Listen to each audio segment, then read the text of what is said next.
Welcome back to the Wolverine.com podcast, NCAA Tournament edition. I'm John Borton, and we're here with the man who will be bringing it to you play by play over the Michigan Radio Network, one Brian Boesch. Brian, welcome back to the podcast. Good to be here, John. Thanks for having me. Well, I appreciate being able to have you here because it means that Michigan, in fact, did make the tournament. There were a lot of ways that people looked at this. Some were more nervous than others. Hunter Dickinson assured that he felt like Michigan had done enough to get into the tournament. What was your reaction when you saw that not only did Michigan get in, they avoided the playing game, they got to go back to Indy, which is a nice, familiar place for them? Wait, you mean you wouldn't have had me on had we been previewing the NIT? I didn't say that. No, I felt the whole time that Michigan was in. I was very surprised that Michigan was not in Dayton. I don't know how you digested all of what happened on Selection Sunday, but when I watched the end of that Richmond Davidson game, I really thought, man, that might be what sends us to Dayton. The reality is that Michigan was the last bye. I mean, legitimately, a group of people advanced Michigan one round in the NCAA tournament. And the Wolverines should feel very grateful for that. They should use it as a second opportunity, a second chance. And I mean, gosh, when you consider the fact that it's 1 week later, almost the exact same start time, first game of the day, I mean, in the same arena, there's a lot of symmetry there that Michigan gets a second chance at doing what they should have done in the second round of the Big Ten tournament. They had Indiana dead to rights. That game was over. It didn't Mhm. feel as close to 17. And then Michigan completely fell apart. And you know, I obviously I've covered this program for a long time, but I haven't known it the way that Terry Mills has known it. And driving back to Ann Arbor with him, he's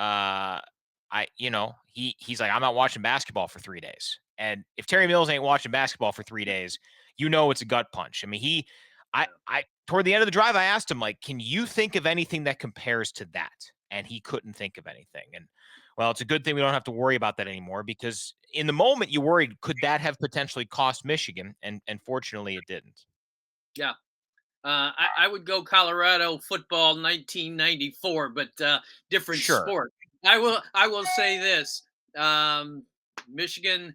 I don't think they should avoid getting a 17-point lead, but certainly if they get a 17-point lead with 12 minutes to go, they should avoid that kind of a finish. New day, new tournament, a bigger one, more obviously on the line. Here's what I know about Brian Boesch. I know that Juwan Howard knows by now Colorado State inside and out. But I also, Brian, know the way you prepare. I've seen some of your charts on opponents, and I know that you know a whole lot more about Colorado State than maybe you did 2 or 3 days ago.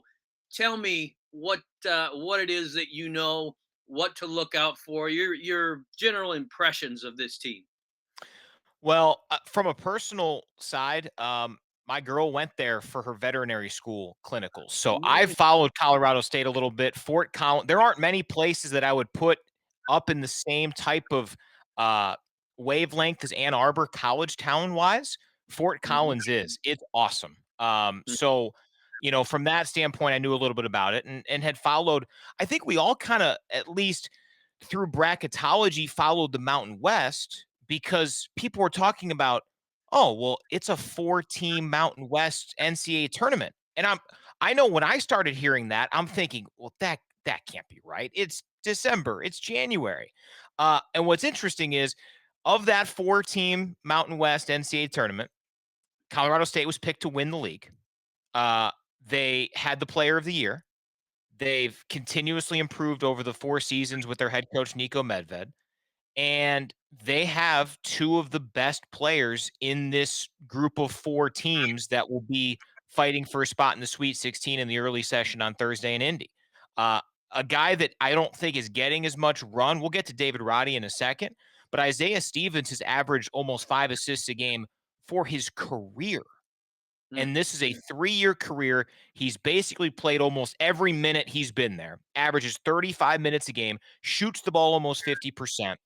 Uh, Listen, David Roddy is outstanding, and we'll get to him in a second. But I think people are sleeping on Isaiah Stevens. That matchup with Devontae Jones is going to be vital because Devontae had such a great close to the regular season, but he really struggled in that 17-point collapse against Indiana.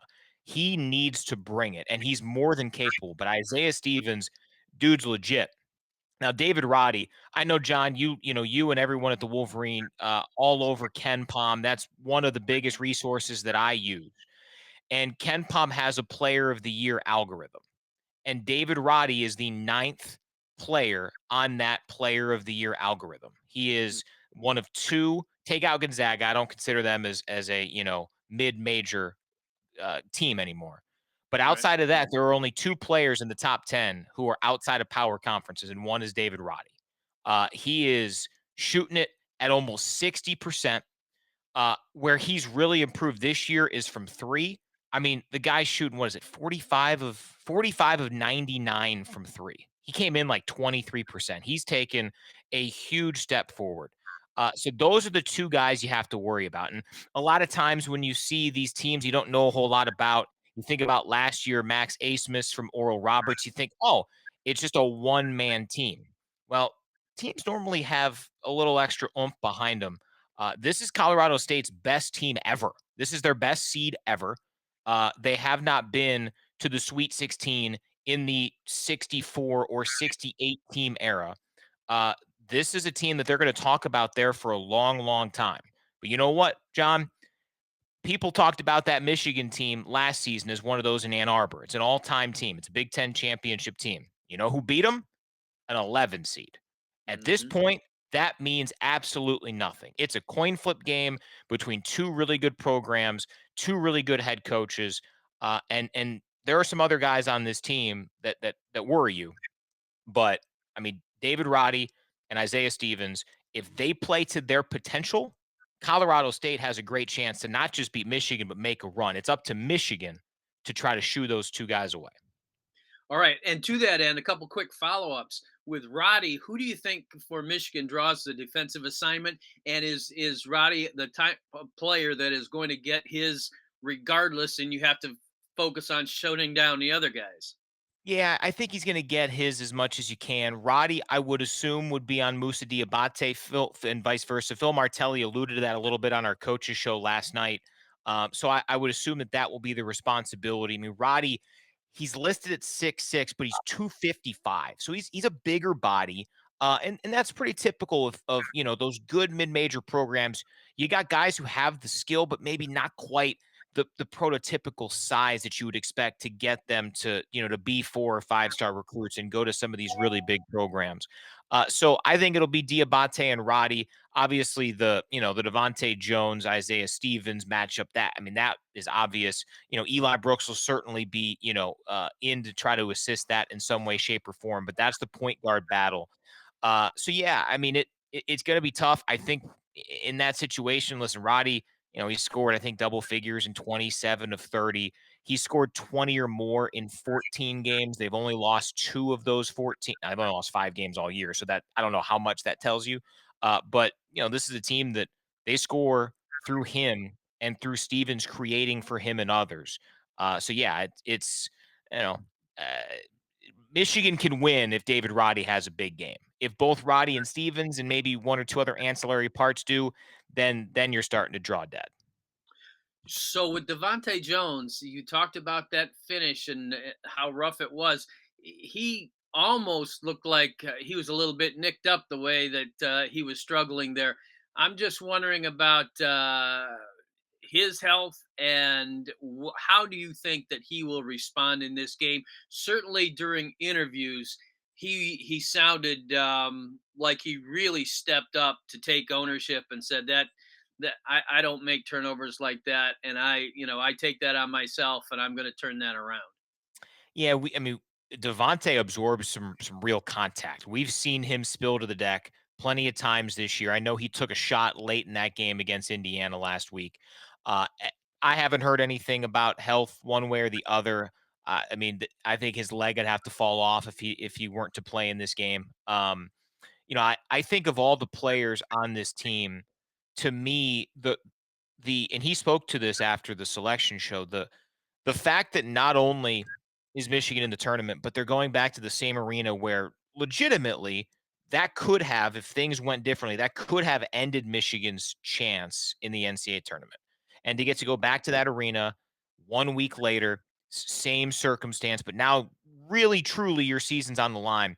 I think that helps him more than maybe anybody else, because you think about him at the start of the season, he's admitted he was pressing a little bit. He got off social media. He did a little bit more, he did yoga. He did more reflection, just more kind of mental cleansing, if you will. I mean, this is a young man who realized he invested a lot in this decision in this season. The early returns weren't great for anybody involved, and he improved. He got better, and I mean, he turned into one of the best Big Ten point guards. I mean, he really had a great close of the season. For there to be that dip, we all know it can happen in March. We all know that it can go away and poof, 140-minute stretch. Uh, I think he learned that against Indiana. I think this team learned that against Indiana, because I mean, you saw the videos from the selection. There was real relief. The calmest one was Juwan Howard just leaning back on the recliner. Otherwise, I mean, it was nerve-wracking. Phil Martelli said as much to us on Monday night. So, I think this team, and in particular Devontae, the reset, the refresh, the second chance, I think it bodes really well for this group. Does that mean they'll win? No, it doesn't. Who knows? I mean, it's the NCAA tournament. It's really freaking hard. But this team has that second opportunity, and we weren't guaranteed that this time. What, 4 or 5 days ago? No doubt. We talked about Michigan dealing with David Roddy. Talk about how equipped Colorado State may be to deal with one Hunter Dickinson. Is this the kind of game where he could be really a focal point for Michigan in its offense? Yeah, they're not. They're not well equipped. They've got in their they basically play 10. And they're similar in terms of height balance to Ohio State. They have one guy who's 6'10. James Moore is a kid from New Zealand, and he only plays 13 minutes a game. I wouldn't be surprised if he were in there just to body up against Hunter for a 10 to 15-minute stretch, and probably take away some of those fouls that he has allotted to him. But other than that, everyone's 6'8" or shorter. Phil Martelli alluded to them as Rutgers without Cliff O'Mori last night when we talked to him. They play a similar style, and he compared uh, Roddy to Ron Harper Jr. And Geo Baker being the Isaiah Stevens comp. But defensively, this team is middle of the pack at best within the Mountain West. They are very similar to Michigan. They're in almost the exact same, not just overall marks in Ken Palm, but also in the offense and defense side. They're 20th and 83rd offense and defense. So, this has a chance to be a real shootout. They can shoot the three. They don't really defend the three all that well. Michigan's going to have some offensive opportunities, especially through Hunter Dickinson, which that isn't a surprise against most teams. You feel like you're going to have an advantage, but this does feel like it's got to be one of those 20-point double-double type efforts for Hunter Dickinson, and it is more than within his range of outcomes for this. All right.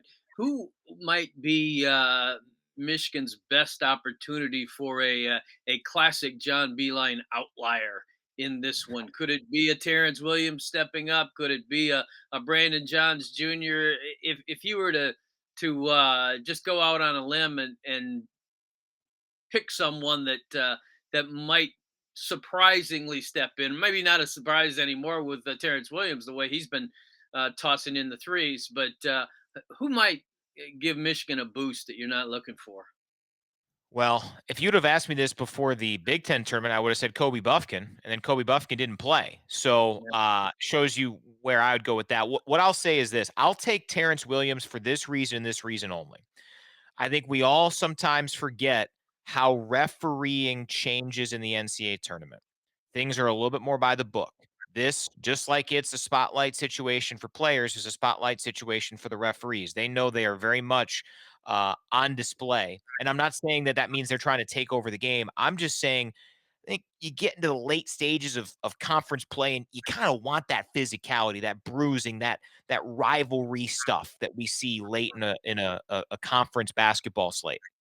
Once you get to the tournament, it's, you know, milk toast, neutral site arenas. Probably will be what, 60 to 70% full for tip off because you're going to have the Tennessee and the Longwood fans filing in as the game goes on. It's the first game of the day. So uh, somebody on one of these two teams will be in foul trouble at the under 12 media timeout. I don't know who it's going to be, but it seems like in a lot of these tournament games, that happens. And why I'll say Terrence can have a type of impact that we've seen him with those handful of double digit point performances is he's kind of a pivot point where Michigan can keep most of its starters on the floor, but he can kind of allow that lineup to be a little bit more fluid. Frankie Collins will come in when they want to relieve Devontae or Eli. Obviously, inside, Brandon Johns Jr. is for one of the bigs where you can get creative with Terrence Williams II. Listen, I think Brandon has that capability. If you're looking for a real outlier, uh, give me Frankie Collins. What he's shown offensively has certainly, if Michigan needs to find a way to create something from nothing, Frankie does that about as well as anybody on this team. So I think that's the outlier. But if you're looking for that smart money, it would be on Terrence to have a big time game because he can shoot the three. He can match up with pretty much anybody on that Colorado State side because again, they're outside of a 13-minute 6'10" big, they're 6'8" or shorter. Terrence is right in that range. He'd be one of their bigger options if he flips sides. So give me him. We'll see if he can do it. He's given this team a lift at times, and I'm telling you, it's going to be somebody where you're going to sit there in that quite lengthy television timeout, wondering what the heck is this team going to do without this player because of two fouls. Okay. A little two-parter to finish up today. One, you've gotten to see the brackets and size it up. First of all, do you think that Michigan gets past Colorado State on Thursday? And if it does, its chances to win a second game and make the Sweet 16. Yeah, I mean, I think Michigan certainly should be the slight favorite in this game. I mean, the talent is greater. Colorado State has played up to its potential more, but I think in this time, considering had that not happened to Michigan with the Indiana game, I don't know if I would be as confident. But to me, you want a wake up call. You want something to slap you in the face. That game will. And I think Michigan's going to come out because we saw them for the first 30 minutes of that game. They came out and they played hard. And we figured that because Juwan Howard was back, because this team knew that it was a back was against the wall, and then they very much let the gas off a little bit. They basically slammed on the brakes. Uh, Beyond that, we'll see. Tennessee and Longwood, I haven't dug into a whole lot. Longwood's kind of like Colorado State, where this is probably their best season in program history. They were an afterthought in their league 5 years ago. The fact they're in the NCAA tournament is an incredible accomplishment. And you always wonder what happens with teams like Tennessee because, I mean, they look like a world beater in Tampa last weekend in the SEC tournament, but that can end very, very quickly. So, uh, listen, if this Michigan team can beat Colorado State, I do like their chances to make a little bit of a run because you're on the more favorable side of the bracket, right? It's better to be an 11 seed than be a 9 seed. I think it's better to be an 11 seed than a 10 seed. Now, that made for a sweaty selection Sunday. But if Michigan can get hot, they can absolutely make a run. And again, I always turn back to that UCLA team last year, which I know it still stings for Michigan fans and it stings for me, but the seeds mean nothing. It's all about the matchups and what you have in front of them. And while Colorado State, I'm sure, looks at Michigan and thinks, yeah, we got some advantages here. And I think they do. Michigan's size, Michigan's best players have an opportunity to overwhelm them in some spots. Will it happen? Who knows? It's 40 minutes. Ken Pom has this thing as a coin flip of all coin flips. So we shall see. But man, I'll take a coin flip versus having to play tonight or tomorrow in Dayton, or that NIT preview podcast that we would have clearly done had we gotten to that point. Absolutely, and no doubt about it.